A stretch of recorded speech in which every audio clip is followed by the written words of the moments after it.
السلام عليكم، مرحبا بكم في فيديو جديد. مرحبا بكم في اول حلقه في برنامج رمضانيات مع بقاش. عواشركم مبروكه ونتمنى تكون الامور ديالكم مزيانه مع رمضان.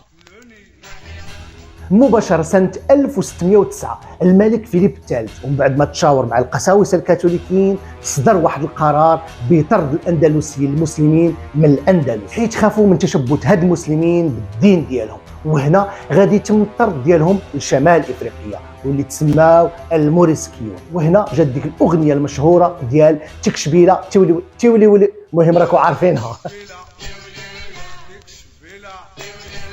بعد هاد اللمحه التاريخيه اجيو نعرفوا دابا شكون هما الموريسكيون، كيفاش كان كيدوز عندهم شهر رمضان رغم جميع التضييقات اللي كانوا عايشينها. كما قلنا هنا المؤرخ الاسباني برونات إيري باريتشينا، الله لا صبنوا ليا، حاول يرسم صوره على حياه الموريسكيين الدينيه. وهاد الشعائر الدينيه كما كيقول المؤرخ كانوا كيأديوها خفيه على الشكامه والبرقاقه والعينين ديال محاكم التفتيش. هذا المؤرخ تكلم على شهر رمضان واللي هو شهر الصيام في الاندلس، واللي المده ديالو 30 يوم ما ياكل فيها المسلم والو. كان المسلم ياكل فيها قبل الفجر، يغسل فمه، يتوضا وينوض يصلي. ومن يكمل شهر رمضان كانوا كيستناو 11 شهر اخر باش يعاودوا يصوموه من جديد حسب المؤرخ، وهذا الشيء حنا طبعا عارفينه. ومن بعد نهايه شهر رمضان كيجي عيد الفطر. الباحثه الاسبانيه غارسيا مرسيدس اريثال من بعد ما عاودت دراسه محاضر محاكم التفتيش قالت ان العبادات اكثر عقوبه في المحاضر كانت هي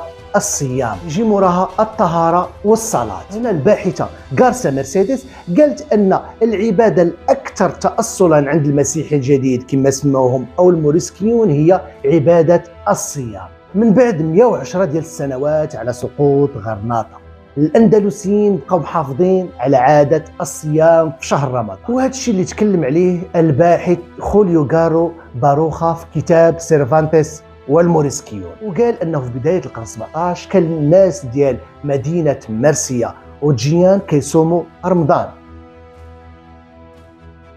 دابا اجيو نعرفوا كيفاش هاد الناس كانوا يراقبوا شهر رمضان رغم كاع التضييقات اللي هضرنا عليها وعينين البرقاقه والشكامه ديال محاكم التفتيش. هاد السكان ديال الاندلس كانوا كيطلعوا لقمم الجبال بلا ما كيشوفهم حتى واحد، وطبعا اللي شافها كيقولها الاخر حتى كل شيء كيعرف. وبهذه الطريقه الخبر كينتقل من بلاصه لبلاصه ومن قريه لقريه. ولكن عينين الشكامه والبرقاقه ما نعساش، حاضره واجده ناطره. وبسبب هذا الشيء تم المحاكمه ديال بزاف ديال الموريسكيون الاندلسيون. هنا غادي نحكي لكم واحد الحكايه. سنه 1570 يعني 78 سنه من بعد تنصير الاندلس، واحد القريه شدوهم كاملين محاكم التفتيش وعاقبوهم حيت لقاوهم يراقبوا هلال شهر رمضان رغم التضييق نتاع محاكم التفتيش والعينين ديال الكنيسه الكاثوليكيه والقساوسه.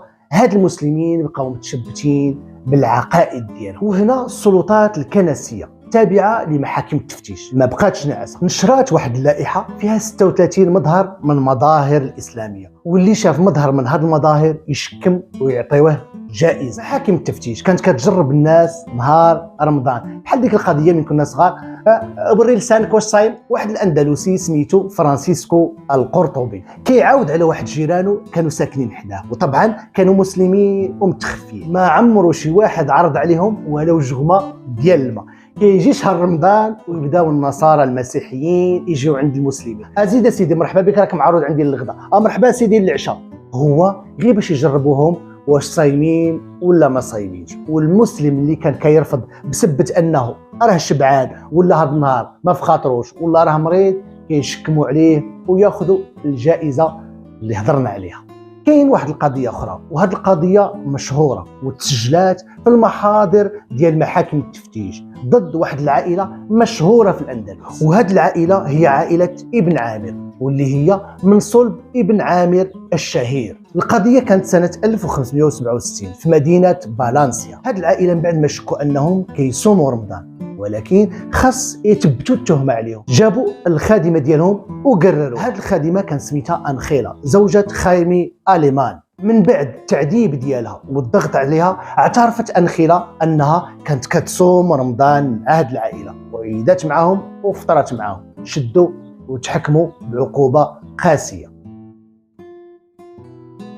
سيليستيان القوقازي من مواليد أوروبا، تحكم عليه سنة 1574 بمصادرة جميع الممتلكات ديالو، وحكموا عليه 6 سنوات يجدف في سفن الملك فقط لأنه تشد يتوضا ويصوم ويصلي. القهر والمكر نتاع محاكم التفتيش ما وقفش هنا، ولكن كانوا كيديروا حملات فجائيه على المسلمين. مثلا سنه 1589 زطموا على غفله على واحد القريه، وهذه القريه كان سميتها قريه مسلاته، وتسجلت 100 قضيه ديال الصوم او الوضوء او الصلاه ضد المسلمين. في قريه كارليت 200 قضيه وشدوا فيها 40 اسره وتحكم عليهم. ولكن قال لك اللي قريه الديب حافظوا السلوكي، او ديك المدرسه اللي قريت فيها راه انا اللي بنيتها. الموريسكيون ما كانوش ساهلين، كانوا ذكيين. من بعد التضييقات اللي عاشوها فكروا في طريقه ذكيه باش يتجنبوا هذه المضايقات وعينين البرقاقه والشكامه كما قلنا.